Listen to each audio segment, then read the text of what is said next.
Money doesn't bring happiness to those who don't have it. People often comfort each other with the saying, money can't buy happiness. But let's be honest, when your stomach is empty, when illness demands medicine, when life is weighed down by unpaid bills, how many can stay calm enough to talk about happiness?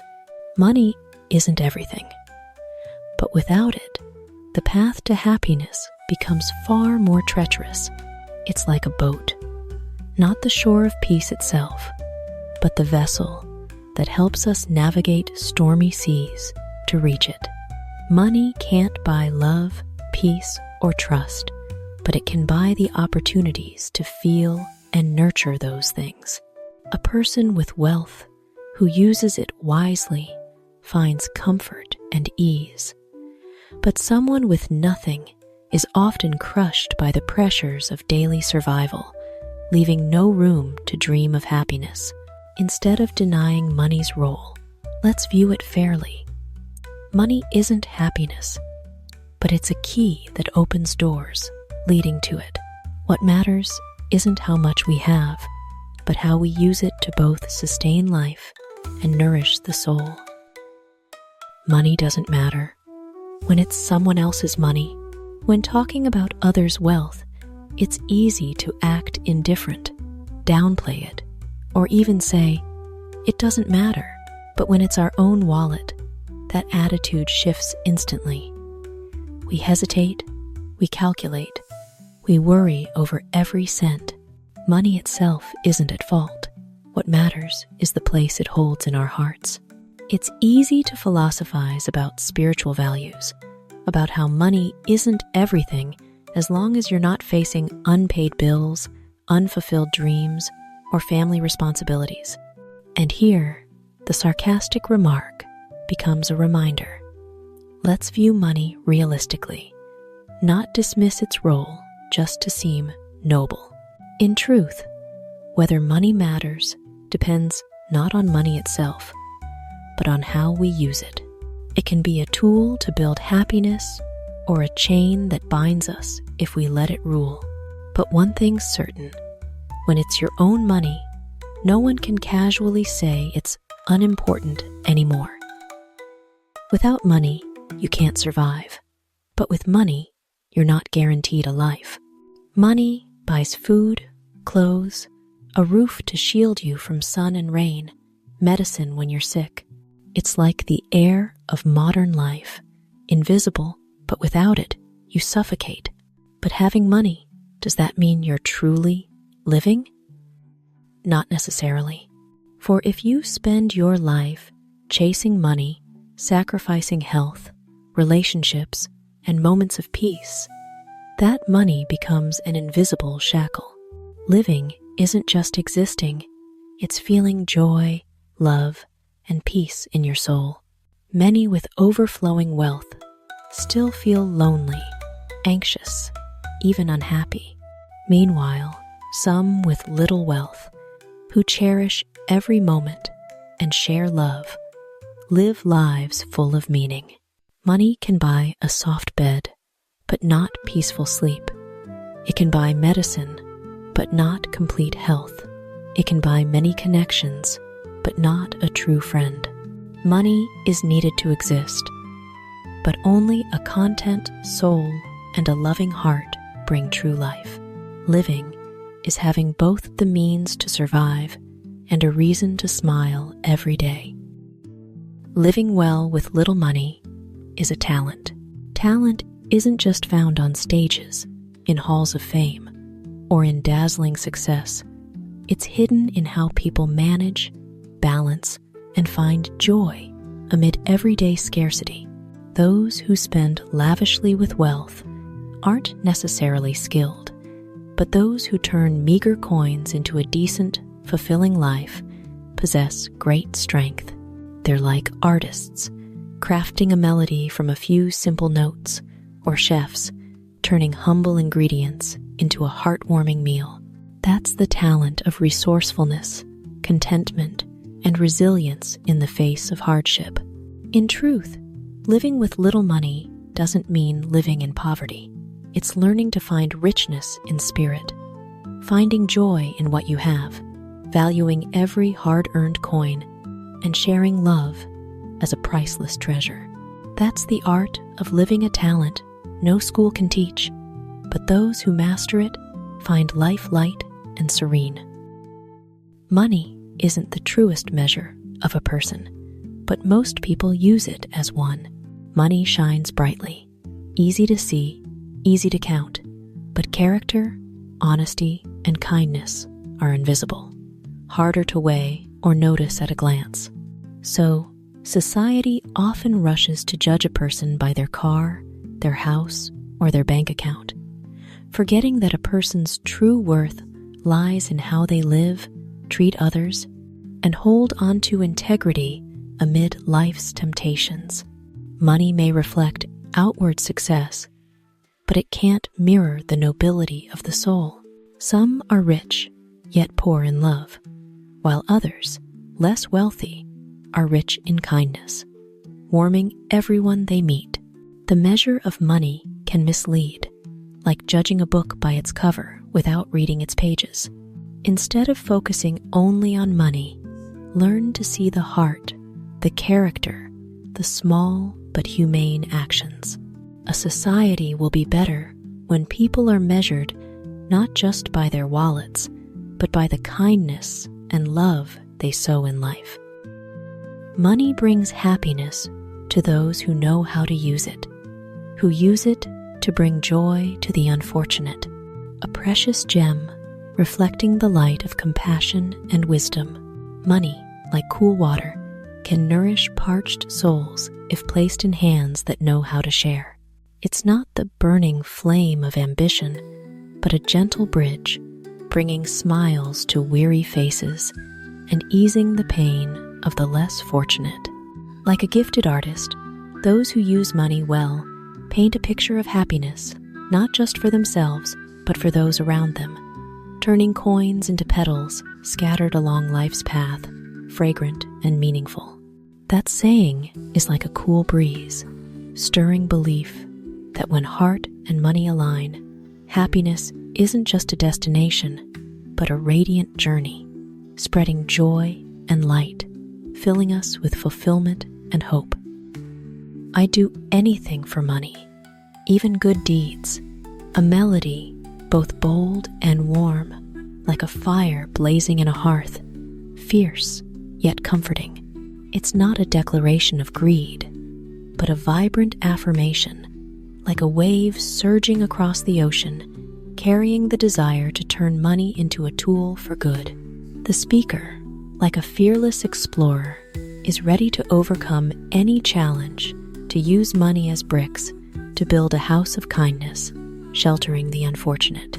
The saying sparkles like a guiding star, reminding us that money, led by a loving heart, can become wings lifting noble dreams, spreading joy and hope. Hearing this, our hearts bask in the morning sun, filled with positive energy, urging us to believe that when will and goodness unite, miracles can happen, leaving radiant fulfillment like a new day. I'm not greedy for money, but it does calm my nerves. A playful smile, like a warm cup of tea on a chilly winter evening, soothing the soul without fanfare. This isn't a boast of greed, but like a small bell chiming, it reminds us of the charming honesty of facing life's realities. Money, like a cool breeze through a field of thoughts, isn't the goal, but a quiet companion, easing worries and soothing the stress of a hectic life. Like a witty storyteller, this saying paints a picture of balance between reason and emotion, where money isn't king, but a key to moments of peace, letting us smile more brightly. Hearing it, our hearts are wrapped in the glow of dawn, filled with simple joy and contentment, as if life softly sings a gentle tune, lifting our spirits with happiness. It's bad to lose your spirit, but it's far worse to lose all your money. A chuckle mixed with a touch of bitterness, like a cup of coffee, bitter yet fragrant, making us pause and reflect. This saying, like a gust carrying the scent of reality, reminds us that spirit is the flame warming the heart, but money is the sturdy shoes helping us walk life's rocky paths. Lose your spirit, and you're a bird lost in a cloudy sky. Lose all your money, and you're a boat adrift on the ocean without oars. The saying, like a candid but warm friend, gently reminds us of the delicate balance between soul and substance, urging us to cherish both without losing our smile.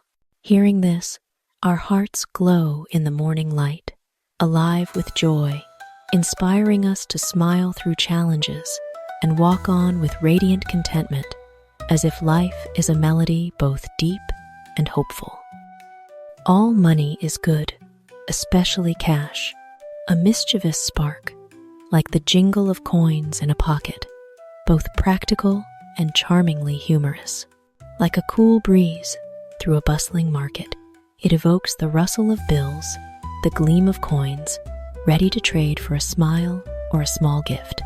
It doesn't praise greed, but like an old friend winking, it reminds us of the simple, honest value of cash, tangible, graspable, instantly turning daily needs into reality. The saying, like a rustic painting drawn with simple strokes, stirs joy in small things, making us smile at life's candid charm. Hearing it, our hearts bathe in the warm glow of morning, filled with positive energy, sparking contentment like freshly counted coins, ready for a radiant, hopeful day. What money can't buy, a lot of money probably can. A stark truth about money's power and limits. It's both a mirror and a half smile, reminding us, with modest money, some things are out of reach, but with a mountain of it, even the impossible can bend. This saying isn't just everyday humor, it prompts reflection. Money may not touch true love, spiritual freedom, or simple joy, but it can create settings, conditions, and opportunities for those values to bloom. A bouquet of roses won't win a heart, but persistent gifts with sincerity might make it flutter. A room full of books won't make you wise instantly, but it can open the door for knowledge to flow in. Money, in this saying, is a double-edged sword. One edge warns of the dangers of unchecked desire. The other offers the power to build and create. It makes us smile and pause to think, what can truly be bought, and what can only be reached with kindness, love, and compassion? Perhaps the saying's true value isn't in how much money, but in its reminder. Don't believe money is all-powerful. Let money be a tool, not a master. Only then can we use it to create good, turning a lot of money into a lot of value for ourselves, our families, and life itself. If money doesn't make you happy, give it to me. Someone with piles of money, but still lonely and empty, doesn't feel happiness. Yet, for someone needing money to feed a family, heal a parent, or send a child to school, that same money becomes light, a miracle bringing smiles and peace. So, the same bill holds different value in different hands. The saying is a gentle nudge. Money has no soul of its own. It becomes happiness only when used rightly, for the right purpose. If you don't value it, let it go to someone who needs it more, for in their hands, it might become a warm meal, a life-saving dose of medicine, or a dream fulfilled. And in a positive light, the saying carries optimism and humor, to learn to smile at life's ironies. Instead of rejecting money's value, we should learn to use it to benefit not just ourselves, but others too. Then, money isn't just lifeless numbers. It becomes the material to weave shared happiness. Money, not in the dictionary, but always in life. Money isn't just printed paper or digits dancing on a phone screen.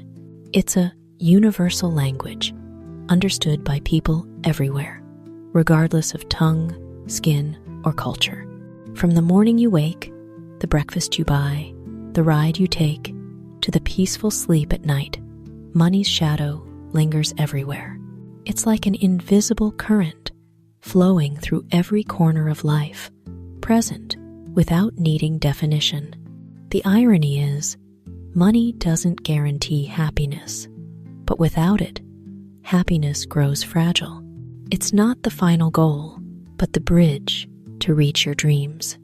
Like a tricky friend, hold it too tightly and it brings pain. Master it, and it helps you stride forward, opening doors of opportunity. So, the saying is both a gentle laugh and a reminder. Some truths don't need a dictionary to be real, for life itself is the most vivid dictionary, and in it, money is one of the words people read most often. Before, when I had money, I thought it was important, but now, broke, I see it's even more important. A mirror reflecting human nature. When you're flush, money feels like a tool in your grasp, sometimes taken lightly or spent freely. But when your pockets are empty, every coin becomes more precious than gold. Scarcity wakes you up, like a thirsty person cherishing water's sweetness, or a lost soul craving dawn's light. It hints at a deeper truth. Money's true value shines not when you have it, but when it's gone. With money, you have choices, control. Without it, you're passive, anxious, even wounded in pride. So, money isn't just important. It's a mirror showing how we manage, use, and value it. Yet behind the seeming sadness of this saying, a spark of positivity glimmers. Through lack, we learn to cherish every chance to earn, every fruit of labor, and the act of sharing. Money, in the end, isn't for worship, but for wise use, so we don't regret its loss. Money's not the problem. The problem is whether you have it or not. Indeed, when you have money, everything seems solvable. Worries about food, education, health, or distant dreams suddenly feel within reach. Then, money's not a problem, slips easily from the tongue. But when you're broke, when every cent demands hesitation, you realize the real problem isn't philosophy, it's whether you have money. This saying mirrors life's two extremes, wealth and poverty, abundance and lack. It shows that money isn't everything, but without it, everything gets harder. Money is like a key. Not every door needs it, but the most vital doors in life often won't open without it. The positive side is, this saying doesn't end in bitterness. It wakes us up. If you have money, cherish and use it wisely. If you don't, let it fuel your drive to strive, not despair. For money is just a tool, and it's willpower and effort that decide whether we can create it or not.